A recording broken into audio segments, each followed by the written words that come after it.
1952 թվականին դպրոցն ավարտելուց հետո 17-ամյա Արմեն Ջիգարխանյանը մեկնում է Մոսկվա ընդունվելու գիտիս, Մոսկվայի Թատերական արվեստի ինստիտուտ,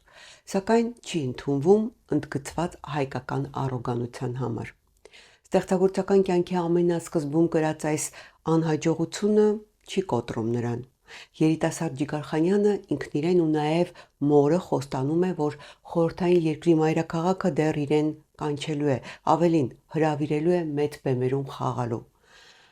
Այդպես էլ եղավ։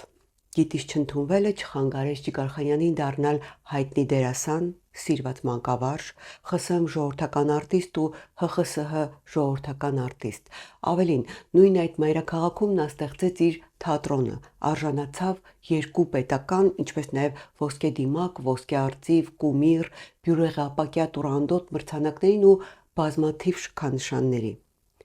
Իսկ թե ինչ ճանապարհ անցավ, ինչպես հասավ այս հաջողություններին ու ինչ դժվարություններ հաղթահարեց տաղանդավոր այս դերասանը կպատմեմ քիչ անց, իսկ այժմ ուզում եմ հիշեցնել ալիքին բաժանորդագրվելու, տեսանյութերը հավանելու, մեկնաբանություններ գրելու եւ հնարավորության դեպքում ալիքին նյութապես աջակցելու մասին, թե ինչպես աջակցել ամեն ինչ գրված է տեսանյութի ներքևում։ Իդեպ սեպտեմբեր ամսվա ընթացքում ալիքին աջակցել են Վահան Գեղամյանը, Մարինե Գաջյանը, Թամարա Համբարձումյանը, Հրաչյա Հայենցը, Արաքս Տեր-Հովհաննիսյանը։ Հիշեցնեմ, որ ալիքը գործում է բացառապես ձեր բարոյական եւ նյութական աջակցության շնորհիվ, ինչի համար անչափ շնորհակալ եմ։ Եվ այսպես Արմեն Ջիգարխանյան, հրաշալի, տաղանդավոր եւ սիրված այս դերասանը ծնվել է 1935 թվականի հոկտեմբերի 3-ին Երևանում։ Թիֆլիսեցի հայրը կրթություն ստանալու նպատակով մեկնել էր Երևանից եւ լքել ընտանիքը, երբ որդին ընդամենը 3 ամսական էր։ Մայրը Ելենան աշխատում էր ՀԽՍՀ նախարարների խորհրդում։ Նա թատրոնի մեծ սիրահար էր եւ բաց չէր թողնում ոչ մի ներկայացում։ Միգուցե հենց այդ պատճառով էլ բժիշկների նրանց գերդաստանում Արմենի դերասան դառնալու որոշումը առաջինը ողջունեց մայրը։ Մանկության տարիների մասին Արմեն Ջիգարխանյանը պատմում է. Մանկությանս տարիները համընկան հայրենական մեծ պատերազմի հետ։ Դժվար տարիներ էին, սով էր, ցուրտ էր, վառելիք չկար։ Հիշում եմ, թե մայրս ինչպես էր լաց լինում, երբ կորցրել էր հացի կտրոնները։ Ծանր էր, այո։ Ես ապրել եմ պատերազմի ժամանակ, բայց պատերազմը չեմ տեսել, քանի որ գերմանացիները Երևան չեն մտել, բայց տեսել եմ պատերազմից վերադարձած վիրավոր ու հաշմանդամ մարդկանց։ Հետո տեսել եմ գերմանացի ռազմագերիներին, որոնք ինչպես Սովետական միության բոլոր հանրապետություններում, այնպես էլ Հայաստանում հայտնվեցին Ստալինի հրամանով։ Չգիտեմ, թե ինչի էին այդպես արել, իբր թե տեսեք, ահա սա այն գերմանացիներն են, որ հարձակվել էին մեզ վրա, բայց մենք նրանց հաղթել ենք ու հիմա նրանք գերի են։ Հետաքրքիրն այն է, որ երբ գերմանացի ռազմագերիները շարքով անցնում էին Երևանի փողոցներով, հայերը մոտենում, ուտելու ու հագնելու բան էին տալիս նրանց։ Պատերազմի տարիները ու դրա հետևանքները հաղթահարելուց հետո, երբ եկավ մասնագիտական կրթություն ստանալու ժամանակը, ուսուցիչները վստահ էին, որ Արմենն ընտրելու է բնական գիտությունները։ Հատկապես ֆիզիկան նրան ամենահեշտն էր տրվում։ Սակայն թատրոնն ու բեմը պատանի Արմենին գրավել էին ամբողջովին եւ անվերադարձ։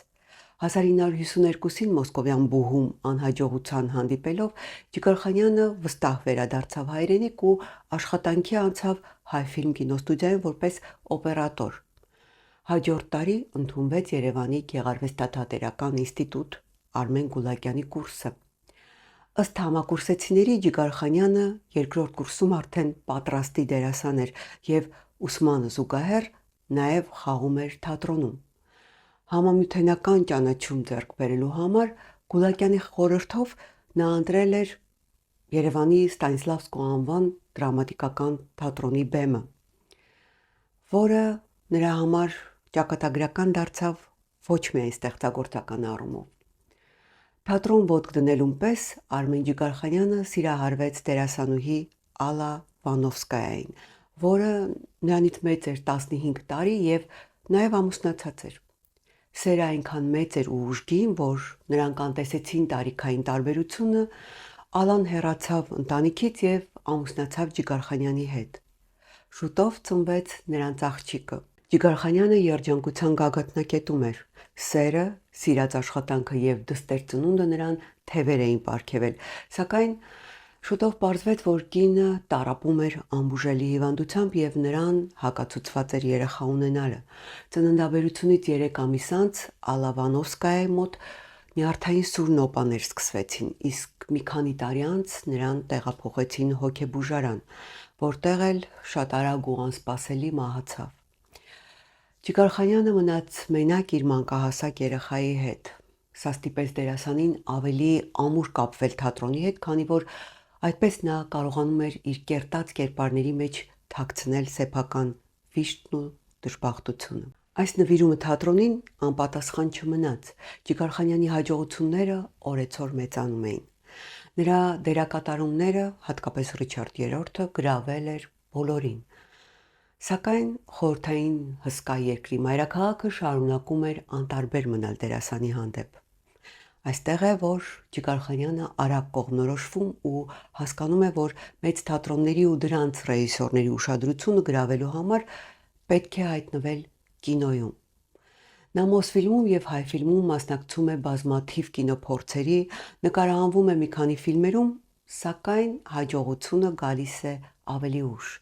1965 թվականին Ֆրունզե Դովլաթյանի նկարած «Բարև ես եմ» ֆիլմում երիտասարդ գիտնական ֆիզիկոս Արտյոմ Մանվելյանի դերը Ջիգարխանյանին բերում է հանրաճանաչություն ոչ միայն Խորհրդային Միության, այլ նաև դրա սահմաններից դուրս։ 1966 թվականին «Բարև ես եմ» ֆիլմը հայտնվում է Կաննի կինոփառատոնի շորթ-լիստում կամ կարճ ցանկում։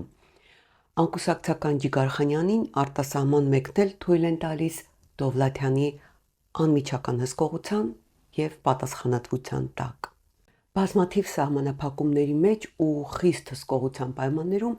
Արմեն Ջիգարխանյանը Ֆրանսիայում ինքնաթիռից իջնելուն պես բղավում է. «Ես ազատ եմ»։ Ֆրունզե Դովլաթյանը սարսափած ուշքի է բերում գործընկերոջը, հիշեցնելով իրենց ուղեկցող համապատասխան ծառայության աշխատակիցների մասին։ Բարեբախտաբար Ջիգարխանյանը իր ոգևորությունն արտահայտել էր հայերեն եւ ուղեկիցներն իրեն չէին հասկացել։ Կաննի կինոփառատոնում կինոռեժիսոր Ֆրունզե Դովլաթյանը եւ դերասան Արմեն Ջիգարխանյանը գեղեցիկ ֆրակները հագին աշխարհի ամենահեղինակավոր կինոփառատոնում ներկայացնում են «Բարև ես եմ» ֆիլմը։ Ֆիլմը ոչ մի մրցանակ չստացավ, բայց այնուամենայնիվ այն դարձավ հայ կինոյի, ինչպես նաև Ֆրունզե Դովլաթյանի ու Արմեն Ջիգարխանյանի աստեղային ժամերից մեկը։ Չէ՞ որ սա Դովլաթյանի առաջին ինքնուրույն ֆիլմն էր, իսկ Ջիգարխանյանի առաջին լիարժեք կինոդերը։ Կանից մի զավեշտական պատմություն եւս կա, որ Ջիգարխանյանը բազմիցս պատմել է իր հարցազրույցներում։ Նա հիշում էր, որ Կանի հյուրանոցում ԽՍՀՄ պատվիրակությունից միայն իրեն էին տրամադրել լյուքս համար։ Շքեղ 3 սենյակ, առավոտյան սպասավորը նախաճաշը մատուցել էր հենց իր համարում, կարճ ասած առանձնահատուկ վերաբերմունքի էին արժանացրել։ Վերջում պարզվել էր, որ պատճառը Ջիգարխանյանի անունն է՝ Արմեն։ Նրանք կարծել էին, թե Ջիգարխանյանը Արմեն ֆիլմի տերն ու տնօրենն է ու կինոստուդիան էլ իր անունով է կոչվում Արմեն ֆիլմ։ Ջիգարխանյանը Կանից վերադարձավ արդեն հայտնի, աստղային փայլով ու մեծ հնարավորություններով։ Մոսկվան ոչ միայն նկատեց նրան, այլ նաև Անատոլի Էֆրոսը հրավիրեց դերասանին Լենկոմ, Մոսկվայի Լենինյան կոմերիտ միության թատրոն։ Ջիգարխանյանը Մոսկվա մեկնեց Ստանիսլավսկու անվան թատրոնի գեղարվեստական ղեկավարի կնոջ, դերասանուհի Տատյանա Վլասովայի հետ։ Վլասովան թողեց ամուսնուն եւ իր որդու Ստեփանի եւ Ջիգարխանյանի դստեր Ելենայի հետ միասին մեկնեցին Մոսկվա, որտեղ էլ նրանք ամուսնացան ու ստեղծեցին իրենց գեղեցիկ ընտանիքը։ Լենկոմից հետո Ջիգարխանյանը տեղափոխվեց Մայակովսկու անվան թատրոն, որտեղ խաղաց գլխավոր ու շատ տպավորիչ դերեր։ Նա շատ կարճ ժամանակում գրավեց մոսկովյան քմահաճ թատերասերների սիրտը։ Դերասանն այնքան սիրված էր, որ նրան բացասական դերեր չէին տալիս, քանի որ իր բացասական կերպարով ստվերում ու ավելի սիրելի էր դառնում հանդիսատեսի համար, քան դրական կերպարները։ Տերերի առատությունը, հաջողությունները, օվացիաները, համընդհանուր սերը Արմեն Ջիգարխանյանի վրա թափվեցին միանգամից ու շռնդալից։ Կինոն գրավեց նրա կյանքն ամբողջությամբ։ Ջիգարխանյանը նկարահանումներից աչք չէր բացում։ Նա աշխատում էր առանց հանգստյան օրերի ու արձակուրդների։ Նրա աշխատանքային օրացույցը հագեցած ու լեցուն էր առաջիկա 1-2 տարվա համար։ Ջիգարխանյանի դերացանկը բազմազան էր, կատակերգականից մինչև դրամատիկական։ Նա բոլոր ամպլուաներում, բոլոր պարզ, բարդ, գլխավոր, երկրորդական դերերում խաղում էր հավասարաչափ տաղանդավոր։ Հավասարաչափ տաղանդավոր ու նվիրումով էր խաղում նաև բոլոր կինոստուդիաներում։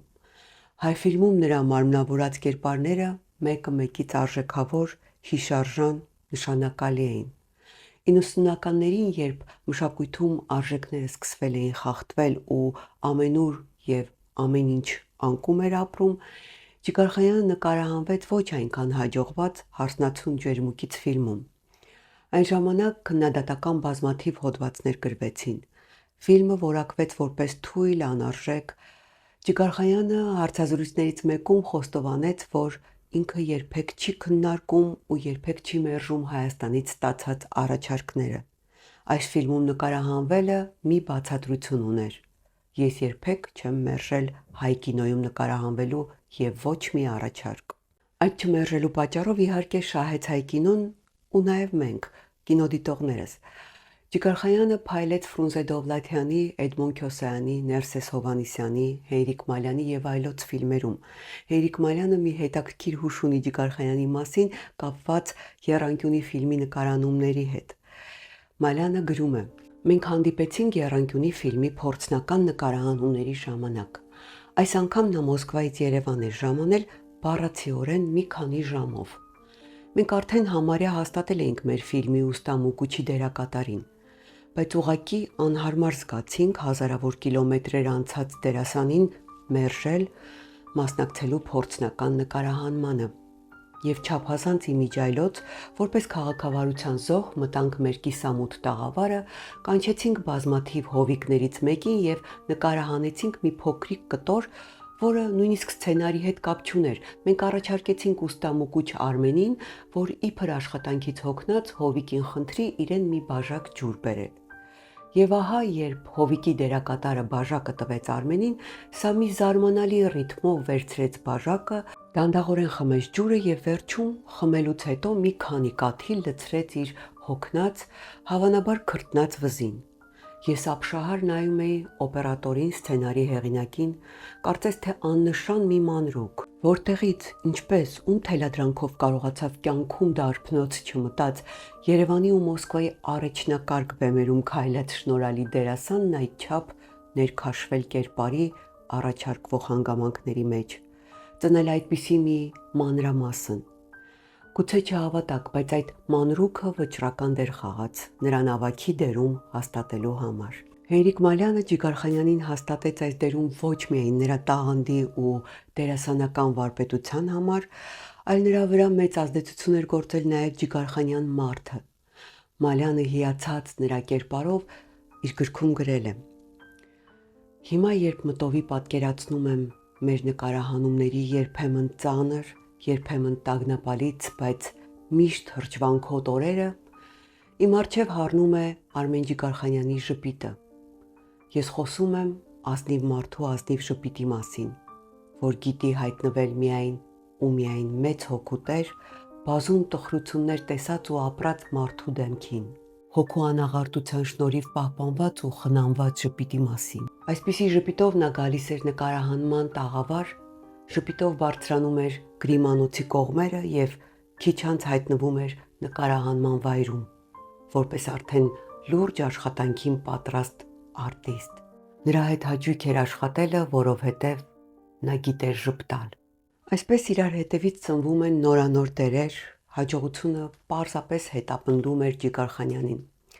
Իր փառքի հետ զուգահեռ մեծանում էին նաև իր երեխաները։